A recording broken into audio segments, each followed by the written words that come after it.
Sources, इससे पहले हम पढ़ चुके हैं वाटर एंड लैंड रिसोर्सेज के बारे में।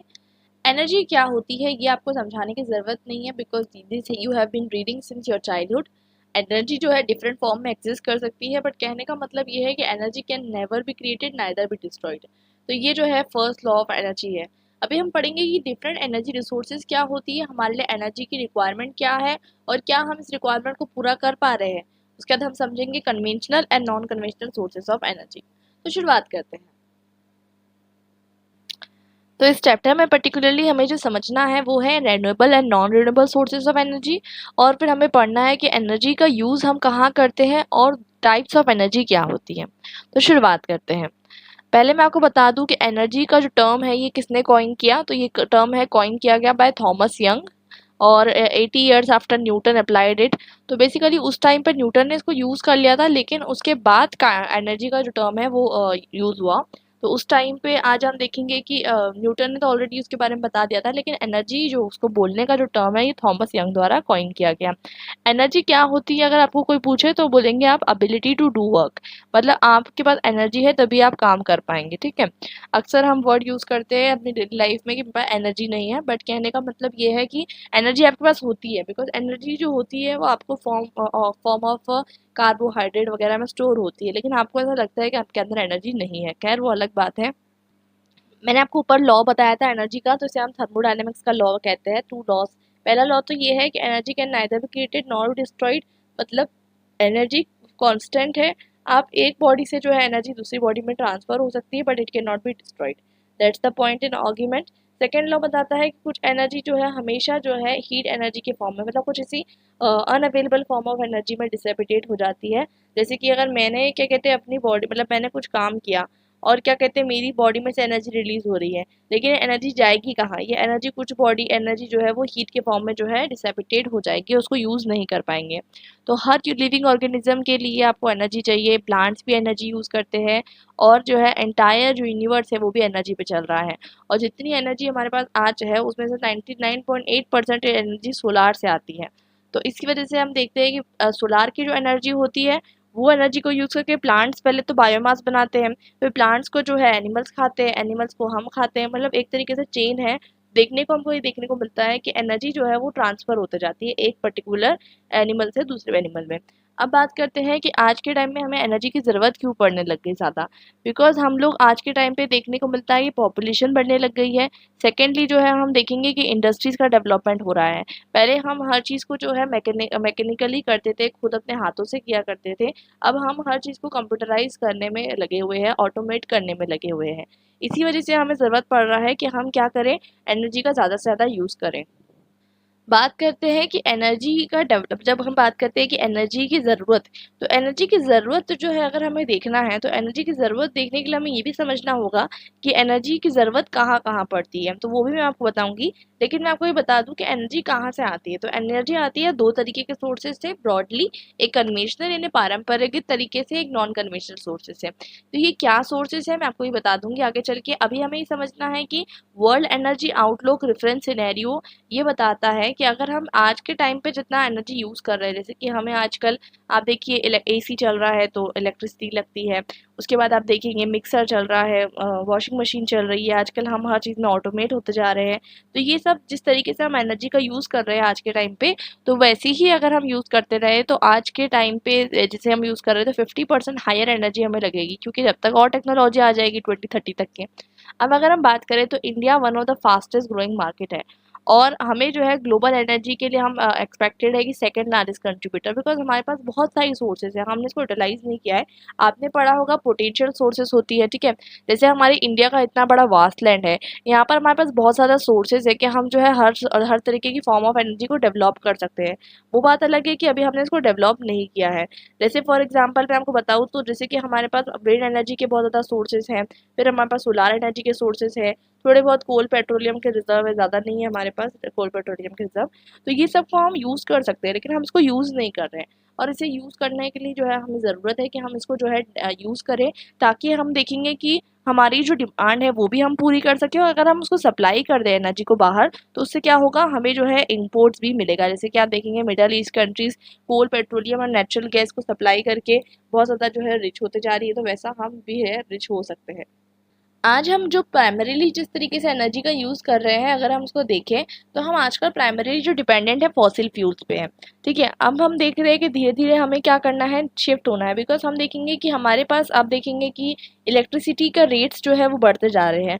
कुछ पार्ट्स ऑफ इंडिया में अगर आप देखेंगे तो वहाँ पर कोल जो है वो ख़त्म होते जा रहा है, खदान जो है ख़त्म होते जा रही है। कोल तो लिमिटेड रिसोर्स है, तो अब इस तरीके से लिमिटेड रिसोर्स है, एनर्जी खत्म होते जा रही है। आपको पता है ना, कोल से एनर्जी थर्मल पावर प्लांट में किस तरीके से जनरेट होती है, हम आगे पढ़ेंगे अगर आपको नहीं पता है तो थर्मल पावर प्लांट के अंदर जो एनर्जी रिलीज हो रही है, तो अब ये भी जो है कॉस्टली हो गई है, बिकॉज कोल जो है वो लिमिटेड हमारे पास अवेलेबल है नेचर के अंदर। अब हम बात करते हैं कि एनर्जी की रिक्वायरमेंट कहाँ कहाँ होती है। तो ब्रॉडली अगर हम समझे तो एनर्जी जो है डिफरेंट सेक्टर्स में यूज होती है, जैसे transportation, industries, domestic and commercial purposes and other agricultural uses. सबसे ज़्यादा आपको देखने को मिलता है कि इंडस्ट्रीज में यूज़ हो रही है, बिकॉज इंडस्ट्री में हर काम कैसा होता है, ऑटोमेटिकली होता है। घर में उसके बाद सबसे ज़्यादा यूज़ हो रही है, क्योंकि हम आजकल घरों में और कमर्शियल पर्पसेस के लिए हम बहुत सारी मशीनरीज का यूज़ कर रहे हैं। ट्रांसपोर्टेशन में डेफिनेटली यूज़ होती है उसके बाद, और फिर एग्रीकल्चर में बहुत कम एनर्जी यूज़ होती है, बिकॉज ज़्यादा आपको कुछ काम करना नहीं होता। अब देखिए, एनर्जी हमें इतनी ज़रूरी चीज़ हो गई है कि अब हम बिना एनर्जी के जो है जीवन जो है सोच ही नहीं सकते। एनर्जी तो छोड़िए, इलेक्ट्रिसिटी के बिना ही आप जीवन नहीं सोच सकते। अगर इलेक्ट्रिसिटी एक दिन लाइट चली गई आपके घर में, तो आपका पूरा स्केड्यूल जो है कहीं ना कहीं इम्पैक्ट होता है। तो यही चीज़ हमको देखने को मिलती है कि लिमिटेड रिसोर्सेज है हमारे पास एनर्जी जनरेट करने के लिए, और डिमांड जो है वो बढ़ते जा रही है। और हमें जो है अब बहुत सारी चीज़ों को जो है देखना पड़ेगा, बहुत सारे फैक्टर्स जो है रिस्पॉन्सिबल हो रहे हैं for the increase in the demand of energy, इनको हम समझते हैं। पहला फैक्टर है ग्लोबलाइजेशन, आपको पता है। अब ग्लोबलाइजेशन होने के कारण आप जो है बाहर से प्रोडक्ट्स मंगाते हो, शिपिंग चार्जेस लगते हैं, अगर आप देखो फ्लाइट वगैरह से आते हैं प्रोडक्ट्स, तो transportation one of the largest consumer energy का है, और 50% लिक्विड फ्यूल जो है यही कंज्यूम कर लेता है। उसके अलावा इंडस्ट्रियलाइजेशन, जैसे कि आप देखेंगे कि आज के टाइम पे इंडस्ट्रियलाइजेशन बढ़ते ही जा रहा है, रैपिड स्केल इंडस्ट्रियलाइजेशन हो रहा है। इस वजह से भी आपको देखने को मिलता है कि बहुत ज़्यादा एनर्जी रिक्वायरमेंट है। Increasing wealth specially in emerging market, तो अब वेल्थ जो है वो बढ़ते जा रही है, और वेल्थ जब बढ़ती है तो लोग जो है खर्चा ज़्यादा करते हैं। जैसे कि अगर आपके पास कम पैसे हैं तो आप स्कूटी से काम चला लोगे, 2 जन बैठ के जाएंगे, ज़्यादा पैसे आएंगे, एक कार खरीद लोगे, 2 कार खरीद लोगे, तो इससे वेल्थ से जो है लोग ज़्यादातर जो है खर्च करते हैं। Rapid growth of human population बहुत बढ़ते जा रही है, और डेफिनेटली हर ह्यूमन को एनर्जी की रिक्वायरमेंट होती है। अब बात करते हैं सोर्सेस ऑफ एनर्जी की। सोर्स मतलब एक कंप्लीट सोर्स, जैसे कि आपको नदी पानी चाहिए तो आप नदी के पास जाओगे, सोर्स ऑफ एनर्जी है। तो वैसे ही जो है क्या कहते हैं, हमें जो है ज़रूरत पड़ती है एनर्जी की, इलेक्ट्रिसिटी जनरेट करने की, तो हमें एक सोर्स चाहिए। बहुत सारी सोर्सेज होती है, जैसे कि मिनरल बेस्ड सोर्सेज होती है, और कुछ जो है क्या कहते हैं, आप देखेंगे मैंने आपको बताया, यहाँ पर मैं आपको डिवाइड करके दिखा देती हूँ। ये कन्वेंशनल सोर्सेज होती है जो कि एक्सॉस्टिबल है, बिकॉज देखिए ये ऐसी सोर्सेस है जो नेचर में प्रेजेंट है, और इसको जो है क्या कहते हैं एक लिमिटेड टाइम तक हम एक्सप्लॉइट कर सकते हैं। नॉन कन्वेंशनल मतलब हमने थोड़ा सा कहीं ना कहीं इस पर रिसर्च की है, और हम इसको जो है इस तरीके से यूटिलाइज कर सकते हैं कि ये कभी खत्म ना हो। तो 2 तरीके के सोर्सेस है। अब बात करते हैं इसमें 2 तरीके की आती है कन्वेंशनल में, एक आती है फॉसिल फ्यूल्स, एक आते हैं न्यूक्लियर पावर। तो देखिए फॉसिल फ्यूल्स में आपको पता है कि क्या होता है, सबसे इंपॉर्टेंट चीज़ coal, petroleum and natural gas होता है, वो आपको पता है। दूसरी चीज़ यहाँ पर देखने को हमको मिलती है कि न्यूक्लियर पावर के अंदर जो मटेरियल यूज़ होता है, अभी हम आगे चल के पढ़ेंगे, जो यूरेनियम यूज़ होता है तो ये लिमिटेड पाया जाता है। तो कहीं ना कहीं इसलिए हम, भले ही बहुत कम यूरेनियम लगता है इसमें, तो बहुत अच्छा इसको प्रेफर किया जाता है, भले ही ये कन्वेंशनल सोर्स है बट इसको प्रेफर किया जाता है। ठीक है, लेकिन इसके बाद आपको ये भी ध्यान रखना है कि nuclear power is a conventional source of energy, because this is exhaustible. दूसरा सोर्स हम देखेंगे नॉन कन्वेंशनल सोर्स। तो नॉन कन्वेंशनल के अंदर अगर हम देखें तो आपको देखने को मिलता है कि एक तो सोलार है, एक एक के बारे में हम डिटेल में पढ़ेंगे, विंड है, हाइड्रो इलेक्ट्रिसिटी है, हाइड्रोजन है। ठीक है, उसके बाद ओशन से आप जो है हीट प्रोड्यूस कर सकते हो। ओशन में भी अलग अलग तरीके से OTEC कहते हैं, जैसे हम ओशन थर्मल इलेक्ट्रिक प्लांट। उसके अलावा वेव्स आती है ओशन में, आपको पता है, मैंने आपको बताया था लास्ट टू लास्ट वीडियो में कि वेव्स और ओशन, वेव्स और टाइड्स में क्या फ़र्क होती है। और टाइड जो होती है वो वर्टिकल होती है, और जो वेव्स होती है वो कैसी होती है, हॉरिजॉन्टल होती है। तो दैट इज़ द डिफरेंस। तो दोनों से हम इलेक्ट्रिसिटी जनरेट कर सकते हैं। और ओशन थर्मल मतलब ओशन का जो है टेम्परेचर वेरी करता है, जितना टेम्परेचर अपर लेयर पे है उससे कम टेम्परेचर आपको देखने को मिलता है उसके ऊपर वाली लेयर पे, आपको देखने को अंदर वाली लेयर में देखने को मिलता है। तो इससे आप जो है कहीं ना कहीं जो है हीट के द्वारा जो है आप क्या प्रोड्यूस कर सकते हैं, एनर्जी प्रोड्यूस कर सकते हैं। अब हम बात करते हैं दूसरी चीज़ों के बारे में। तो हम देखते हैं कि आज के टाइम पे जैसे कि मैंने आपको बताया कि रिसोर्सेज का यूटिलाइजेशन प्रॉपर्ली करना बहुत ज़्यादा ज़रूरी हो चुका है। अब अगर हम देखें तो रिन्यूएबल एनर्जी रिसोर्सेज के अंदर हम देखते हैं कि कौन से ऐसी चीज़ें आती है जो कि हम देख सकते हैं कि जिसके बदले जिसको जो है हम यूज़ कर सकते हैं इन दी ग्रोइंग एनर्जी डिमांड्स। और हम इसको क्यों नहीं यूज़ कर रहे हैं जब ये रिन्यूएबल है, मतलब ये कभी नहीं ख़त्म होगी, तो हम इसे क्यों नहीं यूज़ कर रहे हैं? नॉन रिन्यूएबल रिसोर्सेज के ऊपर क्यों हम डिपेंडेंट हैं? तो हम पहले तो पढ़ लेते हैं कि नॉन रिन्यूएबल रिसोर्सेज जो है उसके क्या एडवांटेजेस है, रिन्यूएबल रिसोर्सेज के क्या एडवांटेज है। तो हम पढ़ लेते हैं। सबसे पहले तो हमें ये समझना है कि रिन्यूएबल सोर्सेज ऑफ एनर्जी के क्या एडवांटेज है। तो मैंने आपको बताया अबेंडेंट क्वांटिटी में है, फ्री है, उसके बाद इसका कोई कार्बन एमिशन नहीं देखने को मिलता है, मतलब ये ग्रीन हाउस इफेक्ट भी नहीं क्रिएट करेगा, सेल्फ रिलायंट है और कोई कंट्री पे आपको डिपेंड नहीं होना पड़ेगा। आपके पास नदियाँ है, आपके पास ओशन है, आपके पास हवा चलती है, सूरज है आपके पास, मतलब सूरज आपके पास भी आता है, कोई डिपेंडेंस नहीं ज़रूरत पड़ेगी। आपको मिडल ईस्ट कंट्रीज से कोल भी लेने की ज़रूरत नहीं मतलब पेट्रोलियम भी लेने की ज़रूरत नहीं पड़ेगी। लेस जो है मतलब उसका कॉस्ट जो है वो लेस आएगा। तो उसके बाद हम इसको क्यों नहीं यूज़ कर रहे हैं? इससे आपको देखने को मिलता है कि जॉब्स भी क्रिएट होगी, बिकॉज़ नई नई फील्ड इससे क्रिएट होगी। लेकिन इसके डिसएडवांटेज क्या है? बात यहाँ पर आती है कि जब कोई चीज़ शुरू करनी है तो उसके लिए जो रोड़ा बन जाता है, तो हम कोई भी चीज़ शुरू नहीं करते। हमारे जो सफ़र में अगर हमारी कोई जर्नी है उसमें सबसे पहला स्टेप ही जो है वो डिफ़िकल्ट है, तो हम कभी उसको नहीं करेंगे। वैसे ही हमको देखने को मिलता है कि रिन्यूएबल सोर्सेज ऑफ एनर्जी के अंदर जो इनिशियल कॉस्ट है, इनिशियल इन्वेस्टमेंट है, वो ज़्यादा है। इस वजह से ज़्यादातर लोग उसको प्रेफर नहीं करते। जैसे आप अपने घर में जो है सोलार प्लांट लगा के अपने छत के ऊपर इलेक्ट्रिसिटी सेव कर सकते हैं, लेकिन इनिशियल इन्वेस्टमेंट आपको ज़्यादा लगेगा। बाद में चल के लॉन्ग टर्म में आपको जो है एडवांटेज होगा, लेकिन इनिशियल टाइम में आपको ज़्यादा जो है पैसा लगने वाला है। दूसरी चीज़ नॉन अवेलेबिलिटी।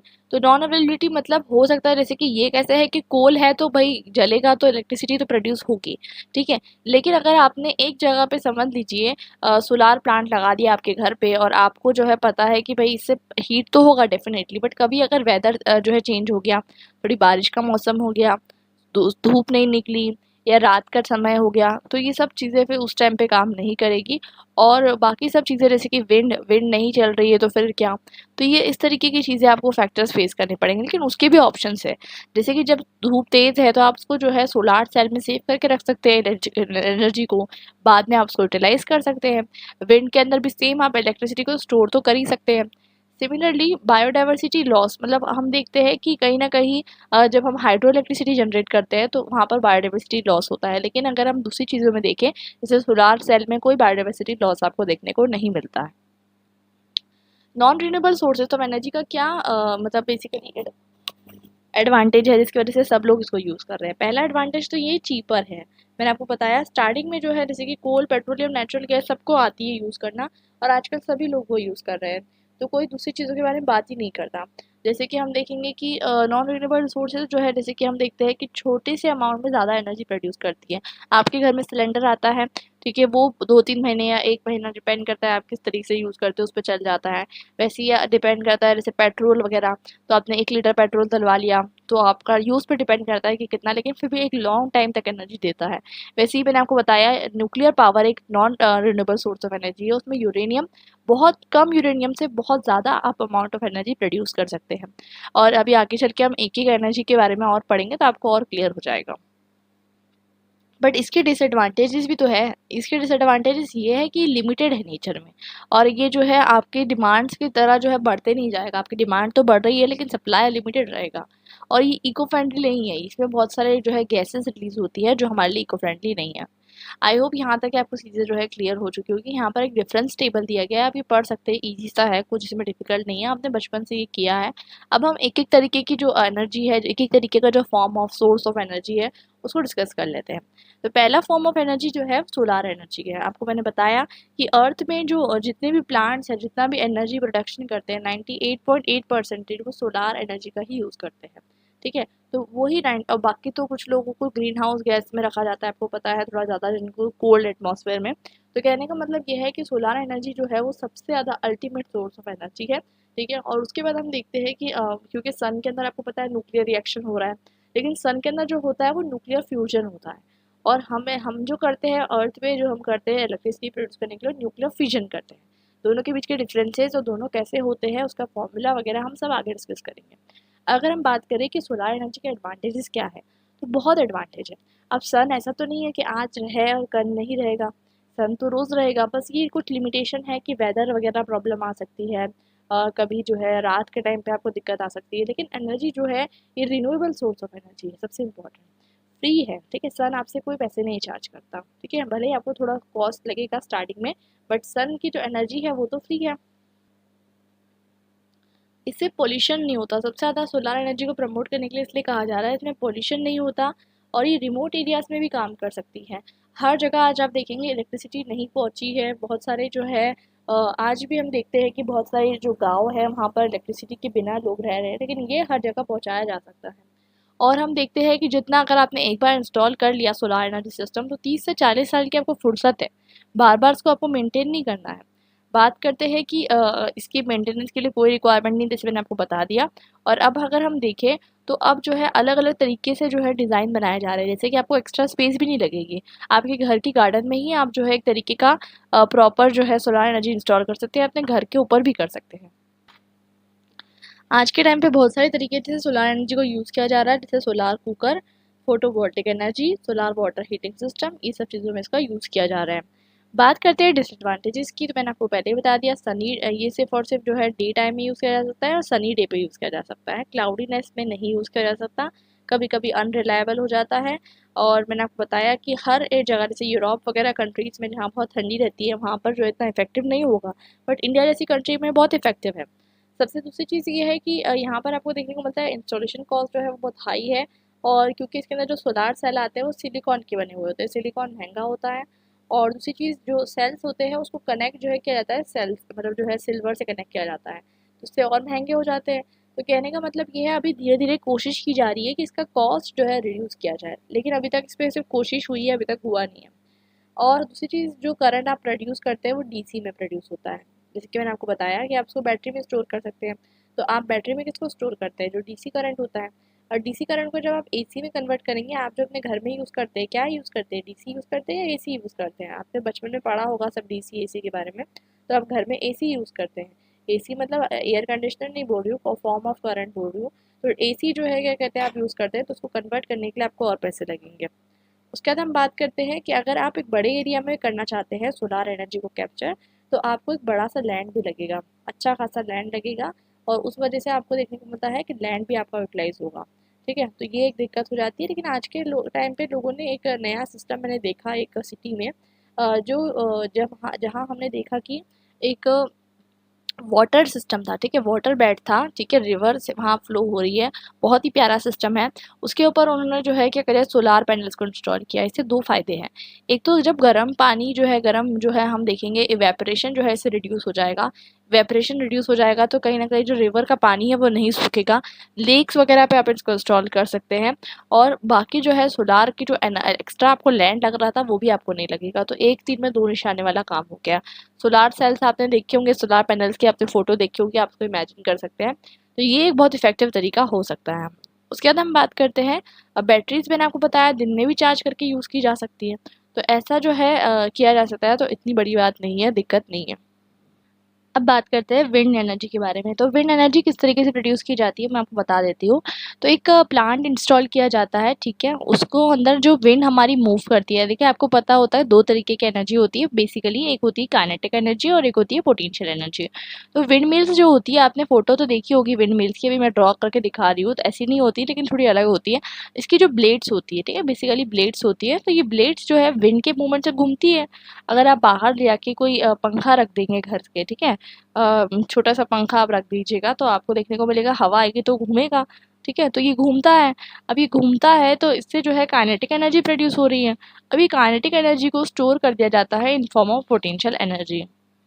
तो ये तो बहुत इजीली प्रोड्यूस हो जाती है, और इससे जो हमको देखने को मिलता है कि नुकसान भी नहीं है, मतलब इसमें कोई सिलिकॉन वगैरह नहीं लग रहा है, और ये बहुत आसानी से जो है प्रोड्यूस हो जा रही है। और इसमें जो है आप बहुत सारी चीज़ें, जो इलेक्ट्रिसिटी प्रोड्यूस हुई उसको बहुत जगह आप यूज़ कर सकते हैं। स्पेशली ऐसे एरियाज में आपको यूज़ करना है जहाँ पर ओपन ग्रास लैंड हो। देखिए बैरियर्स की वजह से जो है ना, विंड एनर्जी जो है कहीं ना कहीं आपको देखने को मिलता है कि थोड़ी कम हो जाएगी। फॉर एग्जाम्पल, आप अपने घर के बाजू में इसको इंस्टॉल नहीं कर सकते। आपके घर है, उसके बाजू में आपके पड़ोसी का घर है, आपके सामने भी घर है, इतने सारे घरों के बीच में अगर आपने इसको इंस्टॉल कर दिया तो इसका बैरियर्स जो है वो जिससे जो है विंड टकरा के गुजरेगी वो इंक्रीज हो जाएगा और विंड की स्पीड कम हो जाएगी। अगर विंड की स्पीड कम हो गई और पंखा इतना धीरे धीरे घूम रहा है तो एनर्जी प्रोड्यूस नहीं हो पाएगी। इसलिए आपको जो है ज़रूरत है इसे एक ओपन फ्री ग्रासलैंड में लगाने की, जिसे हम विंड फार्म्स कहते हैं। उसके बाद दूसरी चीज़ अगर हम देखेंगे, लार्जेस्ट विंड फार्म हमारी कंट्री में कन्याकुमारी में है, तमिलनाडु के अंदर, और ये 380 मेगावाट ऑफ इलेक्ट्रिसिटी प्रोड्यूस करता है। और ये सब second fastest growing source of energy है और चीपेस्ट सोर्स है, ऐसा माना जाता है। क्यों माना जा रहा है चीपेस्ट सोर्स? अभी मैंने आपको बताया, कोई सिलिकॉन की ज़रूरत नहीं है, कोई सिल्वर वायर की ज़रूरत नहीं है, ना AC टू DC करने की ज़रूरत है, सब चीज़ आपको रेडीमेड मिल जाएगी। तो एडवांटेजेस में of course free of cost है, ठीक है। सेकेंडली इससे आप कहीं ना कहीं हाइड्रोजन भी प्रोड्यूस कर सकते हो, जैसे कि मैंने आपको बताया यहाँ पर आप जो इलेक्ट्रिसिटी को प्रोड्यूस करेंगे, ठीक है, इलेक्ट्रिसिटी को प्रोड्यूस करेंगे उसको आप इलेक्ट्रोलिसिस के लिए यूज़ कर सकते हैं। इलेक्ट्रोलिसिस के बारे में आपने सुना होगा, एक कैथोड होता है, एक एनोड होता है, ठीक है। अब यहाँ पर आपको देखने को मिलता है कि जब इलेक्ट्रिसिटी सप्लाई की जाती है यहाँ से, तो हाइड्रोजन जो H2O होता है, हमारा पानी H2O होता है, तो H2O जो है वो दो पार्ट्स में ब्रेक डाउन हो जाता है, एक हो जाता है हाइड्रोजन और एक हो जाता है ऑक्सीजन, जो है ना क्या कहते हैं एनोड और कैथोड पे जमा हो जाते हैं। अब हम देखेंगे कि ये जमा हो जाते हैं तो हम कहीं ना कहीं इससे हाइड्रोजन को स्टोर कर लेते हैं। अगर हमें हाइड्रोजन को जमा करना है, क्यों हमें हाइड्रोजन चाहिए? हाइड्रोजन फ्यूल जो है वो यूज़ होता है एरोप्लेन्स में, और एरोप्लेन्स आपको पता है फ्लाइट्स कितनी महंगी होती है। क्यों महंगी होती है? Because hydrogen fuel is very expensive. तो यही रीज़न है कि हम हाइड्रोजन भी इससे प्रोड्यूस कर सकते हैं, इससे वन ऑफ द बेस्ट जो है सोर्स है। इसके बाद रिमोट एरिया में भी यूज़ कर सकते हैं अगेन। उसके बाद हम देखेंगे कि बहुत सारी चीज़ों के लिए यूज़ इसको हम कर सकते हैं, डोमेस्टिक पर्पसेस के लिए भी यूज़ कर सकते हैं। आप अक्सर विंड एनर्जी का यूज़ घर में करते हो लेकिन आपको पता नहीं है। जैसे फॉर एग्जांपल, आप कभी जाके हवा में बैठ जाते हो, आपको गर्मी लगती है, आप विंड एनर्जी का यूज़ कर रहे हो, ठीक है। तो इस तरह की चीज़ें आप करते रहते हो। तो विंड एनर्जी को बैटरी चार्ज करने के लिए भी यूज़ किया जा सकता है, आप जनरेटर चला सकते हो, और रिमोट एरियाज़ में सप्लाई किया जा सकता है। विंड फार्म्स देखने के लिए टूरिस्ट भी आते हैं कभी कभी, तो वो भी एक तरीके से जनरेट कर सकती है इनकम। उसके अलावा अगर हम देखें तो जो फार्मिंग के लिए जो लैंड है आसपास का जो है वो यूज़ किया जा सकता है, क्योंकि विंड जो टर्बाइन्स होती है ना वो थोड़ी सी हाई होती है, मतलब अच्छी खासी हाई होती है। तो वो जो है क्या कहते हैं, आप आराम से जो है यूज़ कर सकते हो किसको, नीचे का जो लैंड है फार्मिंग के लिए यूज़ कर सकते हो। और उसके बाद जो है इसका कॉस्ट रिकरिंग मतलब इतना ज़्यादा नहीं है, तो ये जो है आपको एक ही बार इंस्टॉल करना है। सेकेंडली जो है हम देखते हैं डिसएडवांटेज के बारे में, तो बहुत ज़्यादा अनरियलिबिलिटी है, मतलब विंड कभी चलेगी कभी नहीं चलेगी। मिनिमम विंड स्पीड हमको 15 किलोमीटर पर आवर चाहिए ताकि रोटेट करने के लिए टर्बाइन, बिकॉज टर्बाइन बहुत हैवी भी होती है। और दूसरी चीज़ ये भी है कि इंस्टॉलर को बहुत ज़्यादा प्रॉब्लम अक्सर बार फेस करनी पड़ती है। और कभी कभी आपको देखने को मिलता है कि जैसे कि फॉर एग्जांपल एक सिंगल विंड टर्बाइन इंस्टॉल करने में जितना पैसा लगा है उसे कई कम जो है रिटर्न उसका मिलता है। और ब्लेड्स जो है विंड टर्बाइन की वो इंटरफेयर करती है, अक्सर आपको देखने को मिलता है माइक्रोवेव कम्युनिकेशन वगैरह के साथ। और लार्ज स्केल जगह भी चाहिए आपको इंस्टॉल करने के लिए, कभी कभी इसमें बर्ड्स वगैरह भी फंस जाते हैं, इनकी जान चल जाती है। फिर अगर हम देखें तो एक एरिया के अंदर अगर हम देखें तो वहाँ पर इसका मेंटेनेंस कॉस्ट भी ज़्यादा होता है। सेकेंडली एक एरिया को अनअट्रैक्टिव बना देती है। तो ये सब इसके डिसएडवांटेजेस भी आपको देखने को मिलते हैं। अब बात करते हैं हाइड्रो इलेक्ट्रिक एनर्जी के बारे में। तो हाइड्रो इलेक्ट्रिक एनर्जी जैसे कि नाम सजेस्ट कर रहा है पानी से जनरेट होने वाली है। अब पानी से जनरेट आपको करना है तो कैसे जनरेट करेंगे आप? तो सबसे इम्पोर्टेंट चीज़ यहाँ पर आप डैम कंस्ट्रक्ट करेंगे, ठीक है। डैम कंस्ट्रक्शन कैसा होगा? मतलब एक रिवर बह रही है, आपने उसके बाद थोड़ा सा इसके अंदर आपने देखा कि उसको स्टॉप करने के लिए आपने जो है क्या किया, एक डैम कंस्ट्रक्ट किया, ठीक है। इससे क्या फ़ायदा होगा कि डैम जहाँ पर कंस्ट्रक्ट हो जाएगा वहाँ पर रिवर फ्लो जो है और वहाँ पर एक प्रेशर क्रिएट हो जाएगा। फिर आप डैम के अंदर से क्या लगाओगे, एक छोटा सा पैसेज लगाओगे जहाँ से आप एक टरबाइन वहाँ पर आप फिक्स करोगे।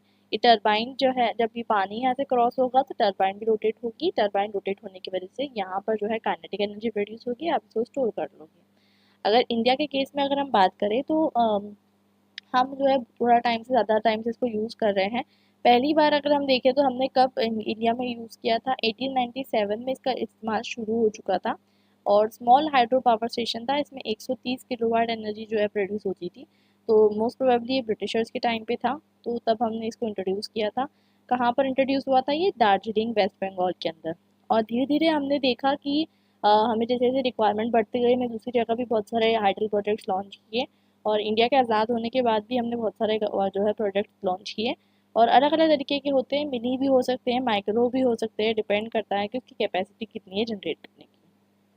अब बात करते हैं इसके एडवांटेजेस के बारे में। तो सबसे इम्पोर्टेंट ये क्लीन सोर्स ऑफ एनर्जी है, किसी किसी भी तरीके का आपको इसमें कार्बन एमिशन नहीं देखने को मिलेगा। इस पानी का यूटिलाइजेशन आप इरिगेशन पर्पज़ के लिए भी कर सकते हैं। एक जगह पे आपने डैम बना दिया है तो वो पानी आप कैनाल्स के थ्रू यूज़ कर सकते हैं। ड्रिंकिंग के लिए भी पानी यूज़ किया जा सकता है, जैसे कि इंदिरा गांधी कैनाल जो है बनाया गया राजस्थान में, और वो एक बहुत प्राइम इसका एग्जाम्पल है। सेकेंडली अगर हम देखें तो ये जो है नॉन पॉल्यूटिंग होता है, ठीक है। नॉन पॉल्यूटिंग है मतलब ये मैंने आपको अभी बताया, किसी भी तरीके का पॉल्यूशन ये नहीं क्रिएट करेगा। एक डैम अगर एक बार कंस्ट्रक्ट हो गया तो आपको देखने को मिलता है कि बार बार आपको उसके ऊपर कुछ करना नहीं है, एक ही बार पैसे लगाने हैं। बट एक ह्यूमन के लिए ये पॉसिबल नहीं है, मतलब एक इंडिविजुअल के लिए आप जाकर कंस्ट्रक्ट कर रहे हो, आप जो है गवर्नमेंट ही जो है इसको अक्सर कंस्ट्रक्ट करवाती है। और जैसे कि जब गेट ओपन होगा तभी तो पानी जो है फ्लो होगा, जैसे कि मैंने आपको यहाँ पर सिस्टम बताया कि ये जो है कैनाल बना हुआ है, मतलब ये जो है डैम बना हुआ है, इसमें यहाँ से जो है टरबाइन फ्लो, तो ये हमेशा गेट जो है खुला नहीं रहता। कभी कभी अगर गेट खुला नहीं रहा तो ये वाटर स्टोर भी किया जा सकता है। जैसे गर्मियों के मौसम में आपको इलेक्ट्रिसिटी नहीं प्रोड्यूस करनी, पानी कम है, तो आप गेट नहीं ओपन करोगे और पानी स्टोर करोगे। और जब सर्दी बारिश का मौसम आ गया, आपको पानी स्टोर नहीं करना है, ज़्यादा पानी स्टोर करने से डैम ऐसा भी होता है, कभी कभी डैम टूट जाता है, बाढ़ आ जाती है, इस तरीके की चीज़ें, तो हमें वो चीज़ें नहीं करनी है। इसलिए जो है हम अपने अकॉर्डिंग गेट क्लोज या बंद भी कर सकते हैं, क्लोज या बंद बोल के ओपन या क्लोज भी कर सकते हैं। अब हम समझते हैं कि डैम्स एंड रिजर्वायर्स मैंने आपको बताया बहुत सालों तक के चलते हैं, ऐसा नहीं है कि आपने एक बार बना दिया तो टूट जाएगा अगले साल, 50-100 साल भी ये चल सकता है। उसके बाद हम देखते हैं कि अगर हम यहाँ पर मैंने आपको बता दिया कि इसका पानी आप इलेक्ट्रिसिटी को स्टोर भी कर सकते हैं जिस फॉर्म में आप चाहें। डिसएडवांटेज की बात करें तो बहुत पैसा लगता है, गवर्नमेंट ही अक्सर इसको करती है, नेचुरल इन्वायरमेंट ख़राब हो जाता है। एक जगह पे आप देखेंगे कि पानी को आप इकट्ठा कर दे रहे हैं, एक फ्री फ्लोइंग पानी को जब आप एक जगह पर रख देते हैं तो वहाँ पर माइक्रो ऑर्गेनिज्म जनरेट होने लग जाते हैं, और वहाँ के जो बायोडाइवर्सिटी है वो डिस्ट्रक्ट हो जाती है।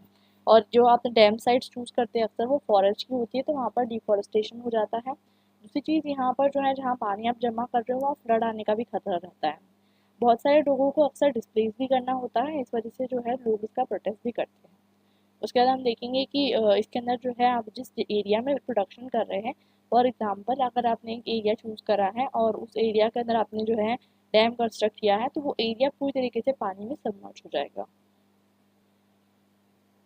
और अगर हम ज़्यादा इंटरफेयर करेंगे रिवर की मतलब जो रिवर जिस तरीके से फ्लो हो रही है, अगर हम उसमें इंटरफेयर करने लग जाते हैं तो इससे आपको देखने को मिलता है कि रिवर क्योंकि एक नेचुरल सिस्टम है, आप उसमें इंटरफेयर करेंगे तो कहीं ना कहीं जियोलॉजिकल आपको डैमेज भी देखने को मिलता है।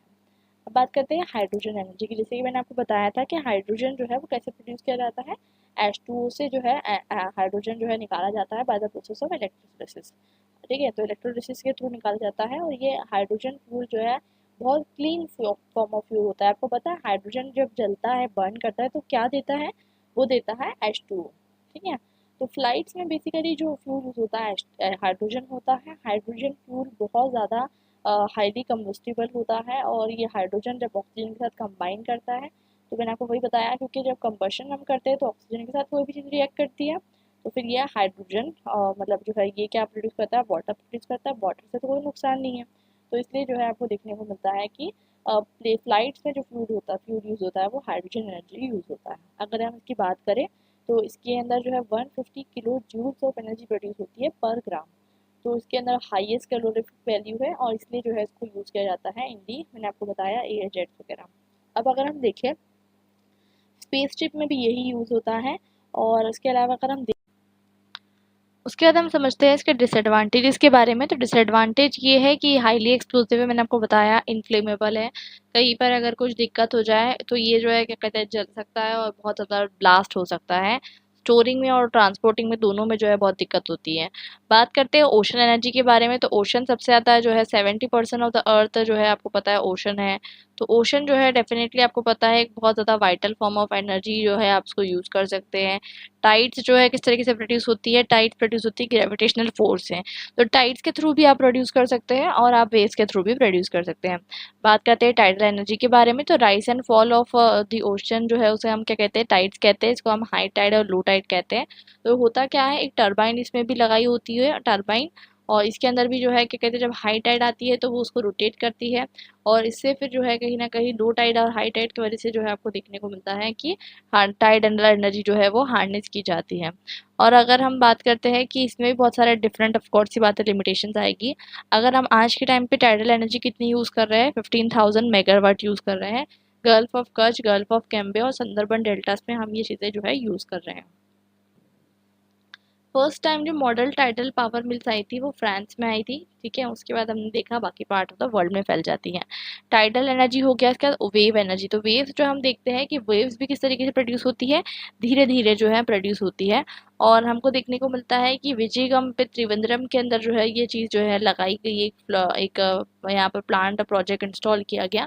तो इसमें आपको देखने को मिलता है कि इससे किस तरीके से एनर्जी प्रोड्यूस की जाती है, ये ऑसिलेटिंग वाटर कॉलम पे प्रोड्यूस की जाती है। मतलब अभी तक इसमें जो है प्रोड्यूस करने का स्कोप है, क्योंकि इसका जो वेव स्ट्रोक कैसी होती है आपने देखा होगा ना, ऐसी ऐसी। तो इसके ऊपर जो है स्कोप है इसका प्रोड्यूस करने का, लेकिन हम इतना ज़्यादा इसको जो है यूटिलाइज नहीं कर पाए हैं। उसके बाद हम बात करते हैं ओशन थर्मल की। तो मैंने आपको बताया कि सनलाइट सरफेस पे पड़ती है, अपर सरफेस जो होता है वार्म होता है लोअर सरफेस के कंपैरिजन में। तो लोअर सरफेस जो है वो थोड़ा सा जो है कम हीटेड है। तो कम हीटेड है तो इस वजह से आप देखेंगे कि टेम्परेचर का डिफरेंस आता है। तो होता ये है, एक जो इजीली वॉलेटाइल लिक्विड होता है जैसे कि अमोनिया, उसको जो क्या किया जाता है, हीट किया जाता है, ठीक है। हीट कैसे किया जाता है, उसको ऊपर रखा जाता है, ठीक है, ऊपर से इसको नीचे लाया जाता है, कंडेंसेशन किया जाता है, ये बार बार किया जाता है। इसकी वजह से क्या होता है, इससे कहीं ना कहीं आप देखते हैं कि प्रोडक्शन ऑफ इसमें भी आप देखेंगे कि टरबाइन का मूवमेंट किया जाता है, और फिर इससे जो आपको देखने को मिलता है कि एनर्जी का जनरेशन किया जाता है। बार बार हीट करना और कोल्ड करने से जो है हम क्या करते हैं, एनर्जी का प्रोडक्शन करते हैं। ओशन वेव एनर्जी की बात करें तो अब एडवांटेजेस की बात करें तो दोनों भी जो है क्लीन सोर्स ऑफ एनर्जी है, लेकिन ये क्लीन सोर्स ऑफ एनर्जी नहीं है, बिकॉज इसके अंदर क्या होता है कि इसमें एमोनिया का यूज़ होता है। ओशन जो है इसका मतलब ये नहीं है कि ओशन से अगर आप इलेक्ट्रिसिटी प्रोड्यूस करेंगे तो ग्रीन हाउस गैस नहीं प्रोड्यूस होगी। बिकॉज होता क्या है कि जब आप ओशन के अंदर जो है इंटरफेयर करते हो तो वहाँ की बायोडाइवर्सिटी अफेक्ट होती है। सेकेंडली बात करते हैं कि एनर्जी जब आप कैप्चर करते हो तो उससे शोर लाइन भी जो है डिस्टर्ब होती है। दूसरी चीज़ हम बात करते हैं कि हाँ, एक और चीज़, ये चीज़ अच्छी बात ये है कि इसका जनरेशन ऑफ इलेक्ट्रिसिटी कंटिन्यूस होता है, 24 घंटे और 365 दिन जो है आप प्रोड्यूस कर सकते हो। अब बात करते हैं डिसएडवांटेज के बारे में। वाइल्ड लाइफ हैबिटेट जो है डिस्प्लेस हो जाएंगे, मैंने आपको पहले ही बताया। और ऐसी ही जगह से आप एनर्जी हार्नेस कर सकते हो जहाँ पर आपको टाइडल फ्लो देखने को मिलता है, ना कि ऐसे कोई इनलैंड वाटर बॉडी अगर कोई रही तो वहाँ से आप नहीं एनर्जी जनरेट कर सकते हैं। और सिर्फ टाइडल सर्ज, मतलब जब टाइड्स जो है ऊपर जाती है, हाई टाइड लो टाइड में ही आप एनर्जी प्रोड्यूस कर सकते हो। OTEC जो होता है, ओशन थर्मल, वो आप कहीं पर भी कर सकते हो, लेकिन वो क्लीन नहीं है। रिकरिंग कॉस्ट ज़्यादा होता है, अक्सर जो है पार्ट्स जो है ख़राब हो जाते हैं। सेकेंडली जो मैंने आपको बताया, जो मैरिड एनिमल्स होते हैं अक्सर वो इस टरबाइन वगैरह में आ जाते हैं और इनकी जान चल जाती है, ठीक है। और इसकी वजह से हम देखेंगे कि अक्सर जो है हम इसको हार्नेस नहीं कर पाते, इकोलॉजिकली जो है हम एनवायरनमेंट को हार्म करते हैं इस वजह से। अब बात करते हैं जियो थर्मल एनर्जी के बारे में। तो ये जो जियो और थर्मल है, दो वर्ड से मिलकर बना हुआ है। एक है जियो, जियो यानी का मतलब होता है अर्थ, और थर्मल मतलब हीट। तो जो अर्थ की हीट होती है, आपको पता है कि हर जैसे कि हमारी जो अर्थ है उसका जो स्ट्रक्चर है, ऐसा स्ट्रक्चर हम एज्यूम करते हैं, हमें ऐसा पता नहीं है कि ऐसा स्ट्रक्चर है, ठीक है। हमारा स्ट्रक्चर हम एज्यूम करते हैं कि अंदर जो है सबसे ज़्यादा कोर है, फिर मेंटल है, और फिर आपको देखने को मिलता है क्रस्ट है, ठीक है। ऐसा एक थ्योरी है, ठीक है, ये पॉपुलर थ्योरी है। बिकॉज अर्थ के अंदर क्या है हमने कभी कोर में जाकर नहीं देखा, ठीक है ना, हम देख सकते हैं, लेकिन हम फिर भी ऐसा एज्यूम करते हैं।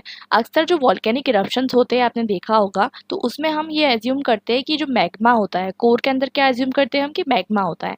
और मैग्मा क्या होता है, मैग्मा जो है वो बिल्कुल जो है हीट के फॉर्म में, आप देखेंगे कि इतना ज़्यादा वहाँ पर जो है गर्म टेम्परेचर है कि वहाँ पर जो है मेल्ट हो चुका है पूरा, जो हमारा अर्थ का जो एरिया है वो मेल्ट एरिया है। और वो एरियाज जो है, वही एरिया से आपको देखने को मिलता है कि वो जो मैग्मा है कभी इरप्ट होकर जो है आता है बाहर ऑन दी अर्थ सरफेस, और वहाँ पर हमें वॉल्केनिक इरप्शंस देखने को मिलते हैं। तो वॉल्केनिक इरप्शंस जो है वो आपको देखने को मिलता है जियोथर्मल एनर्जी का फॉर्म है। अब इसके अलावा अगर आपने कभी कोई ऐसी जगह विजिट किया होगा जहाँ पर जैसे कि आपने ऐसा बोलते हैं लोग कि जो पानी होता है जहाँ पर जो है हॉट स्ट्रीम्स होती है, जैसे आप अगर कुल्लू मनाली गए होंगे या फिर आप जो है सोहाना या फिर मणिकरण, अलग अलग तरीके के हिल स्टेशंस होते हैं, वहाँ अगर आप गए होंगे तो आपको पता होगा कि वहाँ पर जो है कुछ तरीके के जो है हॉट गीजर्स होते हैं, मतलब पानी जो है वहाँ का गर्म होता है। आप जब वहाँ पर जो है क्या कहते हैं पैर डुबाते हो, लोग कहते हैं कि इसकी बीमारियाँ ठीक हो जाती है, ऐसे बहुत सारे लोगों के मिथ्स हैं। ठीक है। तो ये जो स्ट्रीम्स होती है ना, जो गर्म पानी के जो हम देखते हैं ये फुवारे होते हैं, ये कैसे बनते हैं? ये भी इसी वजह से बनते हैं कि जो पानी नीचे जो है एक्यूफायर्स के रूप में स्टोर हो जाता है। हमने लास्ट चैप्टर में, या आई थिंक यही चैप्टर में पढ़ा था, नहीं लास्ट चैप्टर में हमने पढ़ा था वाटर रिसोर्सेज के बारे में। तो वहाँ पर हमने समझा था एक्यूफायर्स के बारे में। एक्यूफायर्स में जो अंडरग्राउंड एक्यूफायर्स होते हैं, जब ये हीट के कारण, जो अर्थ की हीट के कारण जो है ये हीट हो जाते हैं और बहुत ज़्यादा प्रेशर में आ जाते हैं, तो ये इरप्ट आउट हो जाते हैं और आ जाते हैं ऑन द सरफेस, और यही जो है आपको स्ट्रीम्स के फॉर्म में मिलते हैं। तो लोग जो है स्ट्रीम्स को बहुत इंजॉय करते हैं, टूरिस्ट अट्रैक्शन प्लेसेस बन जाती है, हिल स्टेशन बन जाता है। तो ये भी एक जियो थर्मल एनर्जी का फॉर्म है। लेकिन हम इसे प्रॉपरली हार्नेस किस तरीके से करते हैं? हार्नेस करने के लिए हम बहुत सारी चीज़ों का यूज़ करते हैं।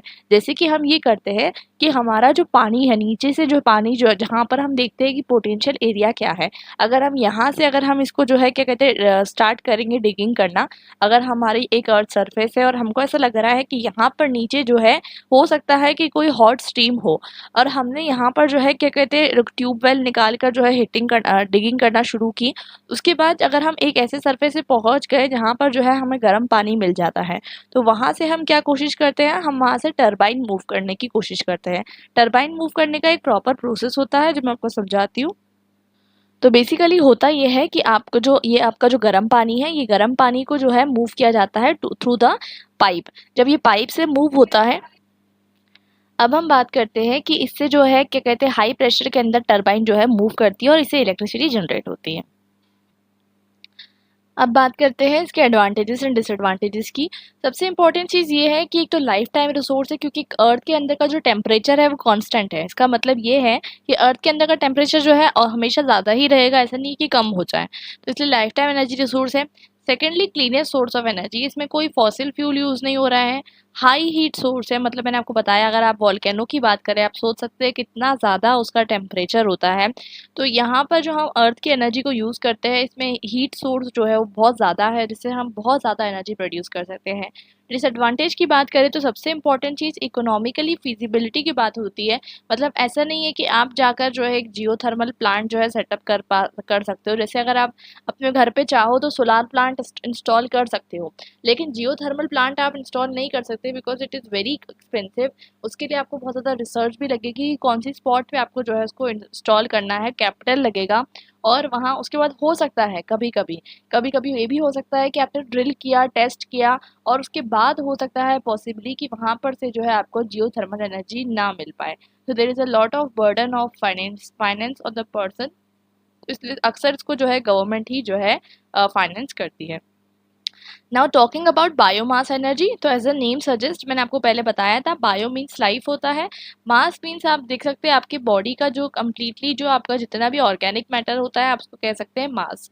तो ऑर्गेनिक मैटर जो चाहे प्लांट्स का हो, एनिमल्स का हो, जैसे कि हम देखते हैं जो प्लांट वेस्ट हो गया, कैटल डंग हो गया, जितना भी बायोमास होता है, बेसिकली ये सब क्या होता है, ये सब से जो है एनर्जी प्रोड्यूस होती है जब इसको आप बर्न करते हो, क्योंकि इसके अंदर एनर्जी स्टोर होती है। ठीक है। मैं अभी जैसे कि आपने देखा होगा कि अगर आप गाँव में जाते हो तो वहाँ पर आपको काऊ डंग केक्स देखने को मिलते हैं। लोग अक्सर वहाँ पर यही काम करते हैं कि काऊ डंग केक्स बनाते हैं। वहाँ पर इलेक्ट्रिसिटी नहीं होती। ठीक है, थोड़े से ज़्यादा मैं आपको प्रिमिटिव गाँव के बारे में बता रही हूँ। तो वहाँ पर काऊ डंग केक्स बना के लोग अक्सर जो है क्या कहते हैं आपको सुखाते हुए दिखेंगे।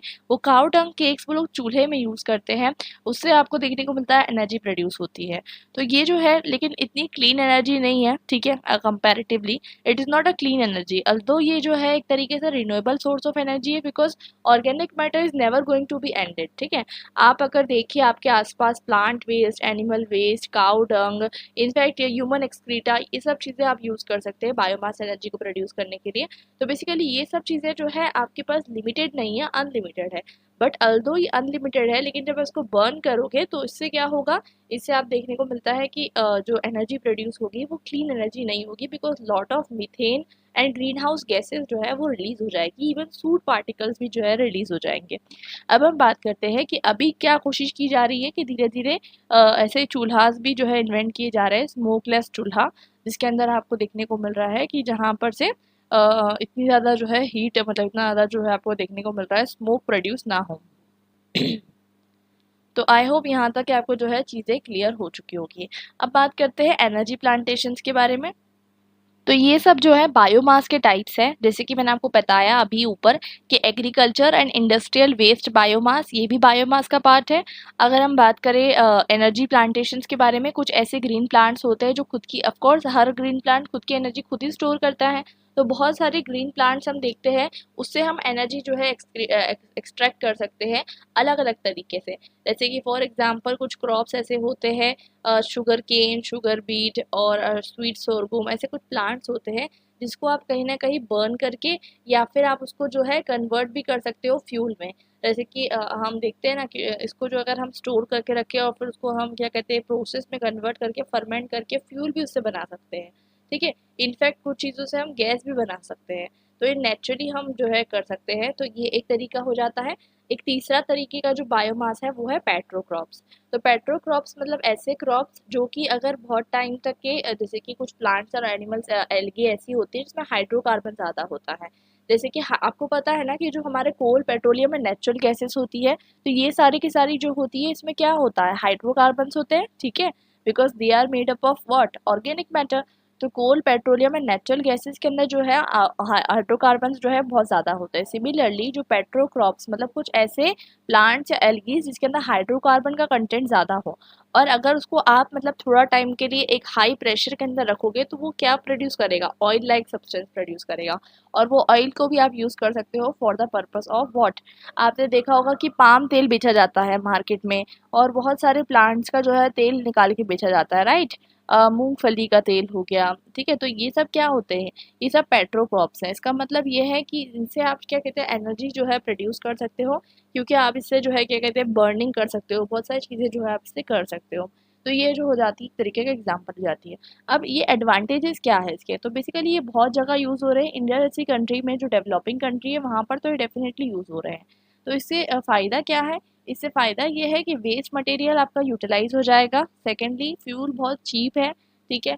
उसके बाद इसमें जो है एडिशनल कार्बन डाइऑक्साइड नहीं प्रोड्यूस होती। इसका मतलब ये है, देखिए यहाँ पर इसका मतलब ये कतई नहीं है कि कार्बन डाइऑक्साइड प्रोड्यूस नहीं होती। देखिए ये बात ध्यान रखना, एडिशनल कार्बन डाइऑक्साइड नहीं प्रोड्यूस होती। What does it mean is that कि जो हमारे हाइड्रोकार्बन प्रेजेंट होते हैं इन दी फॉसिल फ्यूल्स, जब वो रिएक्ट करते हैं विद दी ऑक्सीजन, जब हम कंबशन करते हैं तो CO2 प्रोड्यूस होती है, ठीक है, बहुत ज़्यादा फॉर्म में। बट अगर हम इसकी बात करें तो ये बायोमास जो है जब ये डिकम्पोज हो गए, ठीक है, जब ये पड़े पड़े भी डिकम्पोज हो गए ना, तो ये डेफिनेटली जो है मीथेन तो रिलीज करेंगे, ठीक है। उसके अलावा ये जो है कहीं ना कहीं आपको देखने को मिलता है CO2 भी रिलीज करेंगे, बिकॉज ये कहीं ना कहीं क्या हो रहा है, डिकम्पोजिशन हो रहा है इसका, तो इसकी वजह से ये रिलीज करेंगे। तो आप इसको यूज़ करो या ना करो, अगर एक गार्बेज कहीं पर पाइल्ड अप है, ठीक है, तो वो कहीं ना कहीं आपको देखने को मिलता है ग्रीन हाउस गैसेज रिलीज करेगा नेचुरली। तो आप इससे अच्छा तो आप इसको यूज़ ही कर लो ना। तो ये दो एक क्लीन सोर्स ऑफ एनर्जी नहीं है, लेकिन इसको अगर आप क्या कहते हैं यूज़ करेंगे तो इससे ये फ़ायदा है कि एडिशनली आपको जो है कोई कार्बन डाइऑक्साइड रिलीज नहीं होगी, like in the case of fossil fuels. अब हम बात करते हैं कि इसको जो है बहुत सारे तरीके के फ्यूल्स बनाए जा सकते हैं इससे। और उसके बाद जो है डिस्पोजल कॉस्ट, मतलब जैसे कि आप अपने घर में से बहुत सारा कचरा रोज़ जो है फेंकते हो, उसके लिए भी आपको पैसा लगता है। इट मीन्स दैट कि आप किस तरीके से डिस्पोज कर रहे हो, अक्सर प्लास्टिक की थैलियों में डिस्पोज कर रहे हो, फिर वो नुकसान दे रहा है एनिमल्स को। तो इससे भी जो है आप बच सकते हो अगर आप घर में कोई कंपोस्ट बना लो, या घर पे आप बायोमास एनर्जी का यूटिलाइजेशन शुरू कर दो। लाइफ ऑफ लैंडफिल, अगर आप बात करें लैंडफिल यानी जिस जगह पे अगर हम देखते हैं कचरा जमा किया जाता है, तो लैंडफिल भरते जा रहे हैं। लैंड रिसोर्सेज में हमने पढ़ा था कि जो हमारा लैंड यूज़ है वो हम किस तरीके से लैंड का यूज़ कर रहे हैं। अब बहुत ज़्यादा लैंड जो है हमारा कचरे में वेस्ट हो जा रहा है, तो वो वेस्ट ना हो इस वजह से क्या करना है, हमें हमें ये करना चाहिए कि हमें जो है कहीं ना कहीं बायोमास का यूटिलाइजेशन कर देना चाहिए। अब बात करते हैं कि इससे एक और फ़ायदा ये है कि fossil fuels, of course fossil fuels का एक हमारे को जो है अल्टरनेट भी देखने को मिलता है। मेन प्रॉब्लम और डिसएडवांटेजेस की बात कर लेते हैं, तो इसमें जो है सफिशिएंट क्वांटिटी भी हमें चाहिए। मतलब ऐसा नहीं है कि बायोमास के बेसिस पे आप इंडस्ट्री खोलने चले, ऐसा नहीं हो जाएगा, ठीक है। सेकेंडली ऑल ईयर जो है अवेलेबल होना चाहिए, ठीक है। थर्डली जो है आपको देखने को मिलता है कि अगर बायोक्रॉप जो है, ऐसा एक एस्टिमेट किया जा रहा है कि अगर बायोक्रॉप्स, मतलब मैंने आपको बताया कुछ तरीके के प्लांट्स जो है वो ज़्यादा आपको देखने को मिलता है, ज़्यादा जो है प्रोड्यूस करते हैं, क्या प्रोड्यूस करते हैं, एनर्जी प्रोड्यूस करते हैं। तो अगर वो क्रॉप्स जो है अगर उसका प्राइसेस बढ़ने लग गया, तो लोग वो क्रॉप्स उगाने लग जाएंगे रेदर देन फूड क्रॉप्स। तो इससे निगेटिव इम्पैक्ट ये पड़ेगा कि कहीं ना कहीं फूड शॉर्टेज हो सकती है। फोर्थली जो है ग्रीन हाउस गैसेज होती है, मैंने आपको अभी अब समझाई, पॉल्यूटेंट्स भी रिलीज होते हैं और एयर पॉल्यूशन भी इससे होती है। It is not a form of clean energy, ये बात ध्यान रखना। Although it is a renewable source of energy but it's not clean source of energy. अब जितने भी रिन्यूएबल सोर्सेज ऑफ एनर्जी थे हमने सारे डिस्कस कर लिए। अब हम शुरुआत करते हैं non renewable sources of energy की। तो non renewable sources of energy में सबसे ज़्यादा इंपॉर्टेंट जो हो जाता है फॉसिल फ्यूल्स, जो हम अक्सर यूज़ करते हैं, चाहे कोल हो, ऑयल हो या नेचुरल गैस हो, ठीक है। हम अक्सर व्हीकल्स में यूज़ करते हैं। और ये कैसे बना है आपको पता है, मिलियंस ऑफ ईयर्स में under the pressure of earth आपको देखने को मिलता है कि जो जितने भी dead and DK of plants and animals थे, वो लोग जो है क्या कहते हैं कहीं ना कहीं नीचे सेडिमेंट्स के रूप में गैदर होते गए और under the pressure of heat वो आपको देखने को मिलता है कि किस में कन्वर्ट हो गए, कोल, पेट्रोलियम एंड नेचुरल गैसेस में। अब बात करते हैं, ये लिमिटेड सोर्स है बिकॉज ये अभी खत्म हो जाएगा, तो फिर आपको मिलियंस ऑफ ईयर्स जो है वेट करना पड़ेगा। तो आप उतना वेट कर सकते हो, नहीं वेट कर सकते। अब बात करते हैं एक एक के बारे में समझेंगे। तो कोल, कोल जो है कार्बोनिफेरस एज में बना था, ऐसा हम एस्टिमेट करते हैं, करीबन 255 टू 350 मिलियन ईयर्स अगो। आप सोच सकते हैं कितना साल पहले। और उस टाइम पर आप देखेंगे कि जितने भी लोग जो है सॉइल में जो है लाइफ जो है आपको देखने को मिलता है, या मतलब सॉइल में जितने भी लोग ब्यूरिड हो जाते थे, चाहे प्लांट्स हो या एनिमल्स हो, मैंने अभी आपको समझा दिया, वो कन्वर्ट हो जाते थे। इसमें भी डिफरेंट तरीके के कोल्स होते हैं, आपने पढ़ा होगा the best form of coal is anthracite, और सबसे जो लोएस्ट क्वालिटी का होता है वो पीट होता है, ठीक है। कोल आप देखेंगे थोड़ा सस्ता होता है comparatively to petroleum and natural gas. Reason ये है कि अबेंडेंट है ये, और करीबन 6 बिलियन टन जो है आपको वर्ल्ड में मिल जाएगा। अगर हम बात करें कि आज जिस तरीके से हम कंजप्शन कर रहे हैं, तो और उसके बाद हम 2% इंक्रीज लगाए हर ईयर, क्योंकि ऑफकोर्स ही बात है, पॉपुलेशन इंक्रीज होगी तो 2% तो इंक्रीज होगा। तो बेसिकली अगले 65 साल में ख़त्म हो जाएगा। कई कई स्टेट्स में जो है कोल ख़त्म भी हो जा रहा है, फिर उन्हें जो है इम्पोर्ट करना पड़ रहा है। ये देखिए यहाँ पर मैं आपको जो बता रही थी, anthracite the best form of coal, ठीक है। इसमें परसेंटेज ऑफ कार्बन सबसे ज़्यादा होता है, दैट इज़ द रीज़न कि सबसे बेस्ट फॉर्म ऑफ होता है coal. Now talking about second, that is bituminous, second form of होता है। थर्ड में आप देखेंगे सब ब्यूटुमिनस, फिर आता है फोर्थ लिग्नाइट। इसके बाद आप पीट भी जो है कंसिडर कर सकते हो। इसकी कैलोरीफिक वैल्यू जो है डिपेंड करेगी कि कितना ज़्यादा जो है कार्बन, जैसे कि मैंने आपको बताया कि हाइड्रोजन फ्यूल जो होता है it is the costliest fuel, costliest होता है, which is use in flight. Flight इसलिए महंगी नहीं होती कि वो आसमान में उड़ रही है, ऑफकोर्स ही बात है, एयरशिप एयरक्राफ्ट जो है वो महंगा होता है, but the point is that कि एयरक्राफ्ट के इसलिए भी ज़्यादा चार्जेस लगते हैं because it is using hydrogen fuel which is very costly, ठीक है। अब बात करते हैं एंथ्रासाइट की। तो एंथ्रासाइट की कैलोरीफिक वैल्यू भी ज़्यादा है, इसलिए ये थोड़ा कॉस्टली आएगा। अक्सर जो हम घर में यूज़ करते हैं, कभी कभी करते हैं, आज के टाइम पे तो हम कोल ज़्यादा यूज़ नहीं करते, वो हम अक्सर जो है थोड़ा low quality of coal use करते हैं, मे बी ब्यूटुमिनस और सब ब्यूटुमिनस, ठीक है। तो इसकी कैलोरीफिक वैल्यू आपको देखने को मिल रहा है यहाँ पर, और मॉइस्चर कंटेंट भी देखने को मिल रहा है। जितना मॉइस्चर कंटेंट रहेगा उतना ज़्यादा जो है बर्न करने में मुश्किल होगी डेफिनेटली। और वॉलेटाइल परसेंटेज भी आपको यहाँ पर देखने को मिल रहा है, ठीक है। और ऑक्सीजन कितनी है वो भी देखने को मिल रहा है, तो कम से कम ऑक्सीजन होना चाहिए और ज़्यादा से ज़्यादा कार्बन होना चाहिए। तो ये हो, आई होप आपको जो है चीज़ें जो है क्लियर हो चुकी होगी। अगर हम बात करें कि इंडिया में आपको कोल कहाँ पाया जाता है, तो वेस्ट बंगाल, बिहार, उड़ीसा वगैरह में आपको पाया जाता है। आपने जो है अक्सर अपनी स्कूल लाइफ में कोल की जो है थर्मल पावर प्लांट्स मार्क करे होंगे। कभी भी ध्यान रखना, जो थर्मल पावर प्लांट्स होते हैं ना, वो हमेशा कोल रिजर्व्स के पास पाए जाते हैं। द रीज़न इज़ बिकॉज कोल का जो एमआई होता है, चलो मैं उतना डिटेल में नहीं जाती हूँ वैसे, बट हाँ, कोल का जो मटेरियल इंडेक्स होता है वो लेस देन 1 होता है। देखिए मटेरियल इंडेक्स क्या होता है, मैं अभी उतना डिटेल में नहीं जा रही हूँ, मतलब ये है कि कोल को आप इतना ज़्यादा दूर तक लेके जाएंगे, ये फीजिबल नहीं है इकोनॉमिकली आपके लिए। तो कोल के अक्सर जो है पास में ही जो है प्रॉक्सिमिटी में ही आपको थर्मल पावर प्लांट भी देखने को मिल जाएंगे। यहाँ तक की चीज़ें क्लियर है। अब बात करते हैं कि अगर हम बात करें तो इंडिया का कोल जो है इतना अच्छा नहीं है। मैंने आपको बताया इंडिया के अंदर कुछ ही जो है कोल फील्ड्स है, जैसे बोकारो, झारिया, रानीगंज वगैरह। और एंथ्रासाइट कोल सिर्फ जम्मू कश्मीर में फाउंड होता है, बाकी कहीं पर भी आपको फाइंड नहीं मिलता। तो एंथ्रासाइट कोल मैंने आपको बताया थोड़ा कॉस्टली भी रहेगा और आपको जो है हर जगह नहीं मिलेगा। सेकेंडली जो पीट है, पीट मैंने आपको बताया कि कोल से कोल का ही एक फॉर्म होता है, लेकिन बिल्कुल कह सकते हैं आप कि अभी जो ऐसा कोल जो अभी कोल बना नहीं है, बनने वाला है, तो उसे हम कोल कहते हैं। और अगर हम उसको कोल का एक फॉर्म कहते हैं, लेकिन बिल्कुल खराब फॉर्म ऑफ कोल होता है। अगर हम उसे अच्छे से पकाए तो वो क्या कहते हैं, कोल बन जाएगा, ठीक है। तो पीट जो है उसके अंदर 60% ऑर्गेनिक मैटर होता है और अभी ये बहुत सॉफ्ट होता है, इसमें मॉइस्चर कंटेंट भी बहुत ज़्यादा होता है। तो बेसिकली इसके अंदर मैंने आपको भी बताया ऑक्सीजन बहुत ज़्यादा है और देखिए कार्बन बहुत कम है और कैलोरीफिक वैल्यू भी बहुत इसकी कम है। अब बायोगैस की बात करें तो बायोगैस की कैलोरीफिक वैल्यू कितनी है, 5000 से 5000 किलो कैलोरी पर केजी, ठीक है। Now talking about natural gas, तो नेचुरल गैस की कैलोरीफिक वैल्यू 13 किलो कैलोरी पर ग्राम है, ठीक है। तो यहाँ पर आपको देखने को मिलता है अक्सर आप कॉम्प्रेस नेचुरल गैस यूज़ करते हो अपने घर में। सीएनजी जो है आज के टाइम पे बसेस में भी यूज़ हो रही है इन दिल्ली के अंदर। तो ये सीएनजी इसलिए यूज़ की जाती है, अल्दो ये क्लीन फ्यूल नहीं है, फिर मैं एम्फोसाइज करूँगी, बट हाँ, क्योंकि as compare to other fossil fuels थोड़ा सा इसमें जो है कार्बन एमिशन कम होगा। एडवांटेजेस की बात करें तो सबसे इम्पॉर्टेंट रेडीमेड होता है, आसानी से यूज़ कर सकते हैं, चीप होता है, अबंडेंट है comparatively to the oil and gas. Because अगर हम देखें तो ये थोड़ा ज़्यादा टाइम चल जाएगा as compare to petrol. Petrol तो बहुत जल्दी ख़त्म होने वाला है, ठीक है।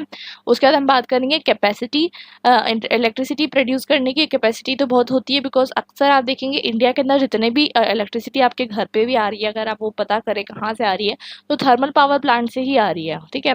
तो आज के टाइम पे ज़्यादातर इलेक्ट्रिसिटी हम कोल से ही प्रोड्यूस कर रहे हैं। कैलोरीफिक वैल्यू भी हाई है और पूरे वर्ल्ड में सप्लाई है इसका। और इससे जो है कहीं ना कहीं आपको देखने को मिलता है इजी ट्रांसपोर्टेशन है और इलेक्ट्रिसिटी आप आसानी से प्रोड्यूस कर सकते हो और स्टेबल भी है और चीपर भी है। और डिसएडवांटेज की बात करें तो ज़्यादा कुछ डिसएडवांटेज नहीं है, बट ऑफ कोर्स ही बात है इट ओवर एक्सप्लॉयटेशन से ख़त्म हो जाएगा। और इससे जो है क्लीन सोर्स तो डेफिनेटली है ही नहीं, इससे सल्फर डाइऑक्साइड, कार्बन डाइऑक्साइड सब कुछ रिलीज होगा और इससे जो है आपको देखने को मिलेगा इकोलॉजिकल बैलेंस खराब होगा, एयर पॉल्यूशन होगा। और अगर एक बार ख़त्म हो गया तो फिर सोच लीजिए भूल जाइए, इसको मिलियंस ऑफ ईयर्स लगेंगे। और जब ये क्या कहते हैं बर्न होता है और जो ग्रीन हाउस गैसेस ये प्रोड्यूस करेगा तो ग्लोबल वार्मिंग हो रही है, ये तो आप बचपन से पढ़ रहे हो, लिमिटेड है, ये भी मैंने आपको बता दिया। और इस माइनिंग वगैरह करने से भी बहुत सारे लोगों की जान चली जाती है, ठीक है, क्योंकि कोल को निकालने के लिए माइनिंग जो है करनी होती है। अब बात करते हैं पेट्रोलियम की। तो पेट्रोलियम जो है इकोनॉमी की लाइफलाइन समझा जाता है और कोल से कंपैरेटिवली जो है ये क्लीन होता है, ठीक है। जैसे कि कोल में सूट पार्टिकल्स भी रिलीज होते हैं, लेकिन इसमें ऐसा नहीं होता है। और 67% और टोटल पेट्रोलियम रिजर्व 13 कंट्री में पाए जाते हैं। इसको हम OPEC कहते हैं, organisation of petroleum exporting country. Saudi Arabia, क्योंकि सबसे ज़्यादा मिडल ईस्ट कंट्री में 25% ऑयल रिजर्व पाए जाते हैं, वहाँ पर जो है ऐसा बोला जाता है कि जो पानी की प्राइस है पर लीटर और जो तेल की प्राइस है और पेट्रोल की प्राइस है वो ऑलमोस्ट इक्वल होती है, ठीक है। हमारे वहाँ पेट्रोल की प्राइस अगर आप देखें तो आपको पता होना चाहिए कि हमारे वहाँ जो पेट्रोल की प्राइस होती है ये हमारे पास आता बहुत कम प्राइस में है, लेकिन गवर्नमेंट इस पर टैक्स बहुत ज़्यादा लगाती है। कभी आप मुझे कमेंट सेक्शन में करके बताना, पता करके कि कितने रुपए में हमारे पास जो है पेट्रोल आ जाता है और कितने रुपए का टैक्स गवर्नमेंट उस पर लगा रही है। जितनी उसकी वैल्यू नहीं होती है उससे कहीं ज़्यादा उस पर टैक्स लगाया जाता है, क्योंकि ये कंट्रीज भी इसमें सस्ते में अप्लाई कर देती हैं। क्यों सस्ते में अप्लाई कर देती है? बिकॉज इनके पास अबेंडेंट सोर्सेज है। लेकिन इसके बावजूद जो है इंडियन गवर्नमेंट और हर गवर्नमेंट टैक्स ज़्यादा लगाती है, बिकॉज टैक्सेशन से क्या होता है, आप जो है टैक्सेशन से क्या करते हो, आप किसी भी टैक्सेशन से डिमोटिवेट करते हो, डिस्करेज करते हो कि आप वो चीज़ को यूज़ करो, ठीक है, कम यूज़ करो। अब ये नेक्स्ट 40 ईयर्स में ख़त्म हो जाएगा। अगर इंडिया की बात करें तो इंडिया में क्रूड ऑयल कहाँ मिलता है, ठीक है। एक तो आपने दिग्बोई का नाम सुना होगा, आसाम के अंदर डिब्रूगढ़, नाहरकटिया। उसके बाद माकुम में सबसे पहले जो है आपको देखने को मिलता है क्रूड ऑयल डिस्कवर्ड हुआ था। ये पेट्रोल के फॉर्म में नहीं डिस्कवर होता है, मैं आपको बता दूं, आपने पढ़ा भी होगा, पेट्रोलियम के फॉर्म में डिस्कवर होता है। बाद में इसका बहुत सारे प्रोसेसेस होती है जिसके अंदर से ये जाता है। पेट्रोलियम से बहुत सारी चीज़ें निकल कर आती है, जैसे आपकी वेस्लिन जेली आप यूज़ करते हो, पेट्रोलियम जेली आप लिप बाम के रूप में, तो वो जो है इससे प्रोड्यूस होती है। पेट्रोल इससे प्रोड्यूस होता है और बहुत सारी चीज़ें जो है इससे प्रोड्यूस होती है। अगर हम बात करें तो बॉम्बे हाई का जो हमने देखा महाराष्ट्र में, तो उसमें भी हमने वहाँ से भी ऑयल डिस्कवर किया। ये one of the most important discovery थी। और अभी जो है हम और भी कोशिश कर रहे हैं निकालने की, लेकिन अभी जो है हमें करंटली जो है इंपोर्ट करना पड़ रहा है ओपीसी कंट्रीज से। नेचुरल गैस की बात करें तो नेचुरल गैस की अगर हम बात करें तो इसमें सबसे ज़्यादा मीथेन होता है, ठीक है। अब मीथेन भी कोई अच्छा तो है नहीं, ठीक है। तो बेसिकली मतलब मीथेन भी जो है नेचर के लिए कुछ अच्छा नहीं है, बट फिर भी नेचुरल गैस बहुत ज़्यादा जो है सारे फॉसिल फ्यूल्स के कंपैरिजन में क्लीनेस्ट सोर्स ऑफ एनर्जी है, ठीक है। इसको सबसे इम्पोर्टेंट आप पाइपलाइन के थ्रू सप्लाई भी कर सकते हो, उसमें स्मोक नहीं जलता। कभी आप घर में, ठीक है, घर में मत ट्राई करना, वैसे आपने देखा होगा कहीं पर भी कोल वगैरह जब जलता है, मैंने आपको बताया सूट पार्टिकल्स रिलीज होते हैं, ठीक है। लेकिन आप घर में जब आपका अगर सीएनजी लगा हुआ है, गैस आप चालू करेंगे, आपको कोई से पार्टिकल्स नहीं देखने को मिलेंगे। द रीज़न इज़ दैट कि ये बहुत क्लीन होता है, ठीक है, comparatively to petrol and any other fossil fuel. अब बात करते हैं कि इसके अंदर हम देखते हैं कि जब हम क्रूड ऑयल जो मैंने आपको ऊपर बताया जिसकी रिफाइनिंग होती है, तो नेचुरल गैस इसका बाय प्रोडक्ट की तरह रिलीज होता है।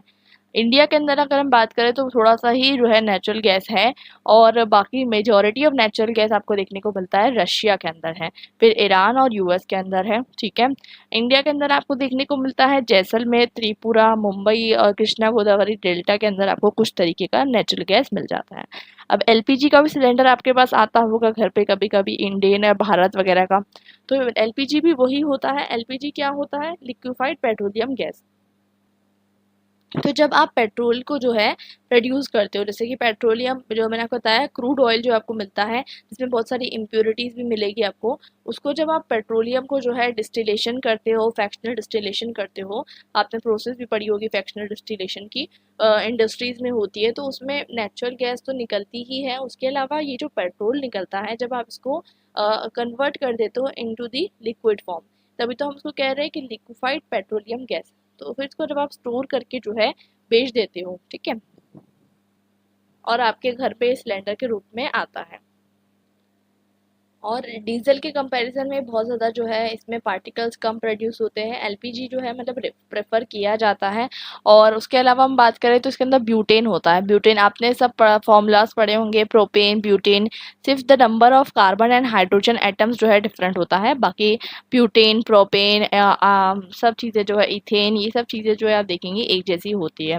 नाउ टॉकिंग अबाउट ये जो है क्लीनेस्ट सोल है, ठीक है, क्लीनेस्ट फ्यूल है, sorry, of the among all the fossil fuels, cleanest है बिकॉज इसमें जो है क्या कहते हैं, ब्यूटेन है, ठीक है।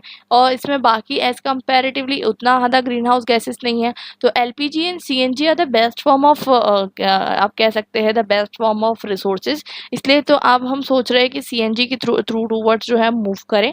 तो CNG and LPG they are the most, आप कह सकते हैं, क्लीनेस्ट सोर्स ऑफ एनर्जी।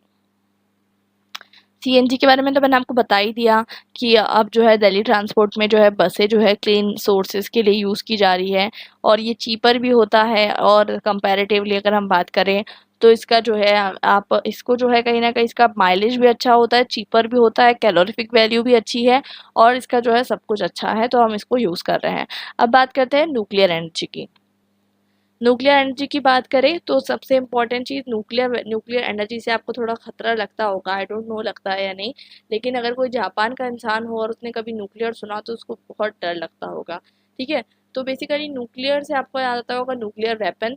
तो न्यूक्लियर जो है बहुत ज़्यादा डिस्ट्रक्टिव तरीके से भी यूज़ किया जा सकता है न्यूक्लियर एनर्जी को, और बहुत ज़्यादा जो है प्रोडक्टिव तरीके से भी यूज़ किया जा सकता है, ठीक है। तो बेसिकली न्यूक्लियर एनर्जी होती क्या है? देखिए, हमें आपको पता है एक हमारा जो एक एटम होता है, ठीक है, एक एटम के अंदर न्यूक्लियस होता है। हर एक एटम के अंदर आपने ये पढ़ा होगा, ठीक है। तो न्यूक्लियस के अंदर मतलब कुछ ऐसे न्यूक्लियस होते हैं, ठीक है, बेसिकली जिसको जब आप उसको जो है तोड़ते हो तो उसमें बहुत सारे फॉर्म ऑफ एनर्जी निकलती है, ठीक है। और ये चेन रिएक्शन के फॉर्म में होता है। तो बेसिकली इसमें क्या किया जाता है, न्यूक्लियर एक दो तरीके की चीज़ें होती है, एक न्यूक्लियर फिशन होता है, एक न्यूक्लियर फ्यूजन होता है। जब हम बात करते हैं सूरज कंटिन्यूसली एनर्जी दे रहा है, तो सूरज में न्यूक्लियर फ्यूजन होता है। न्यूक्लियर फ्यूजन किस तरीके से होता है?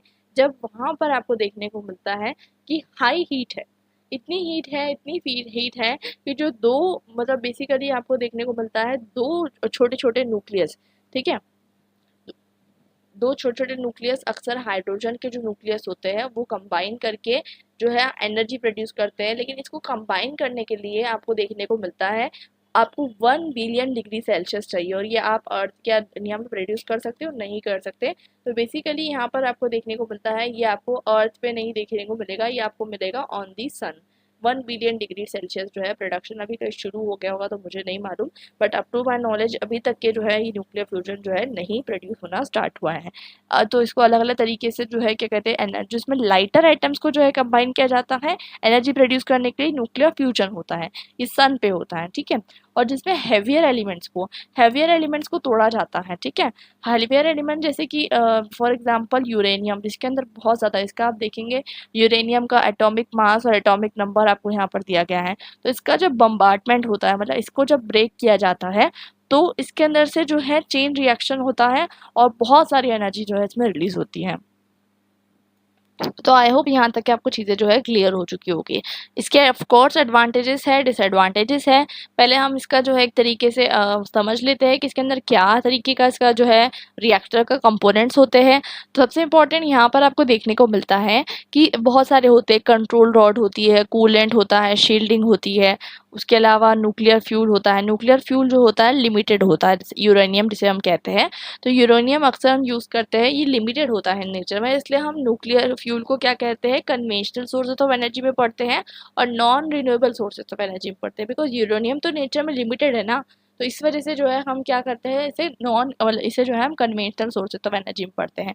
अब बात करते हैं जब ये इसको जब हम बम्बार्टमेंट करते हैं तो इससे कहीं ना कहीं आपको देखने को मिलता है बहुत दूर दूर तक के आपको देखने को मिलता है रेडिएशन प्रोड्यूस होती है। तो कम से कम 2 से 25 मीटर की जो है थिक वॉल्स, आप समझ सकते हैं 25 मीटर की वॉल्स, थिक वॉल्स बनाई जाती है ताकि आसपास के लोगों के ऊपर जो है अफेक्ट ना हो, ठीक है। उसके बाद हम बात करते हैं कूलेंट। तो जब एक जगह पे हीट प्रोड्यूस हो गई तो उसको कूल करने के लिए आसपास जो बनाया जाता है उसे हम कूलेंट कहते हैं।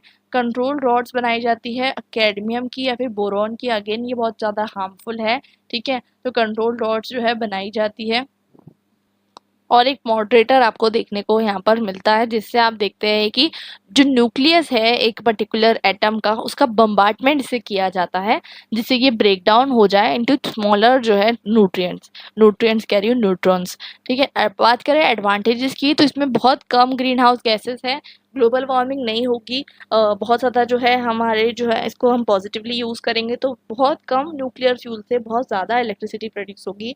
आजकल लोग सोच रहे हैं कि न्यूक्लियर जो हम जो है क्या कहते हैं ज़्यादा से ज़्यादा न्यूक्लियर एनर्जी का यूज़ करें, लोग जो है प्रमोट कर रहे हैं। ऑपरेटिंग कॉस्ट इसका बहुत कम है, ठीक है।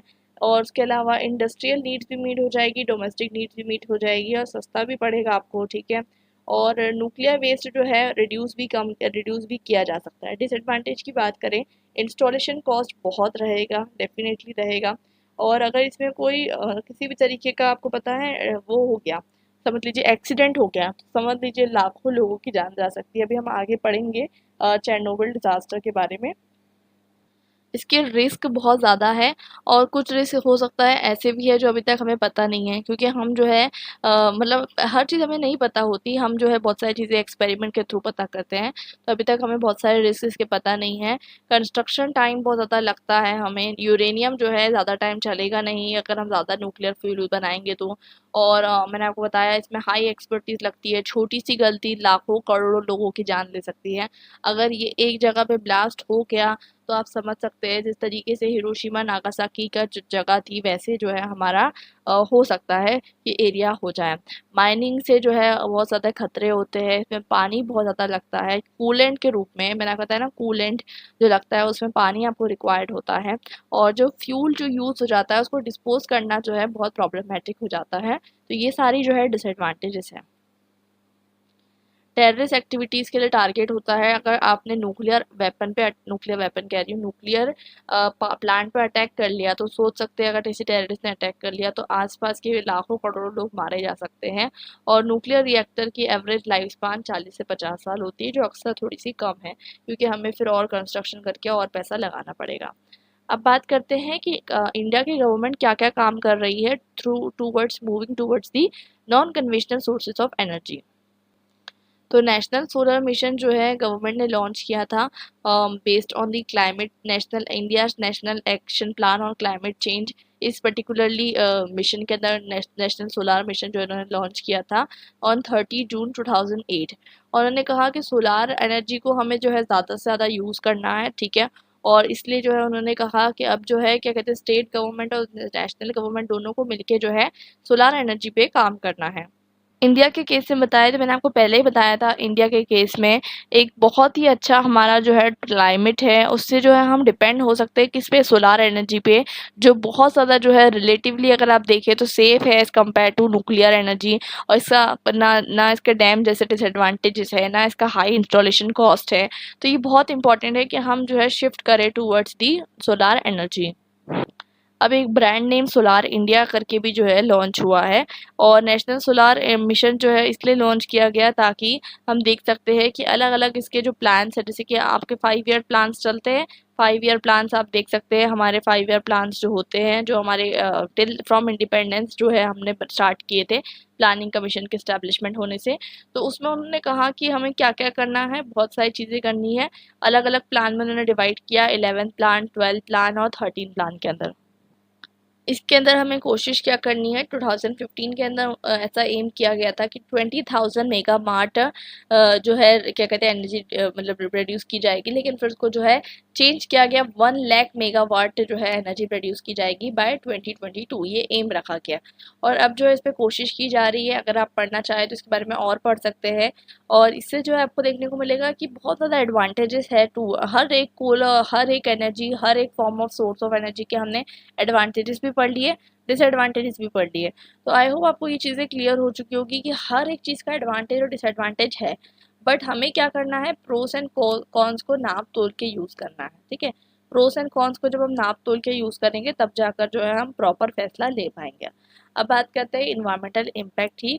तो सोलर एनर्जी की मैंने आपको पहले ही बताया, कोई ग्रीन हाउस एनर्जी नहीं प्रोड्यूस होती है इससे। और आपको देखने को मिलता है कोई पॉल्यूशन नहीं होती है।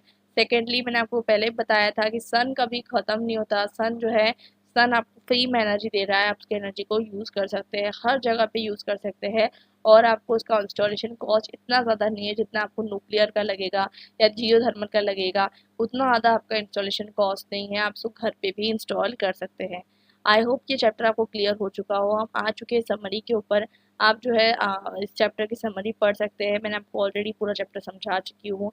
एनर्जी क्या होती है उससे हमने शुरू किया था, एनर्जी के टाइप्स पढ़े थे, और हमारे पास क्या क्या फॉर्म ऑफ एनर्जी अवेलेबल है ये हमने पढ़ा था। तो इसके चैप्टर के नोट्स आपको चाहिए तो आपको मिल जाएंगे ऑन माई टेलीग्राम चैनल, आप ज्वाइन कर सकते हैं, लिंक आपको मिल जाएगी डिस्क्रिप्शन बॉक्स में। अब हम मिलते हैं हमारे नेक्स्ट वीडियो में। Till then bye.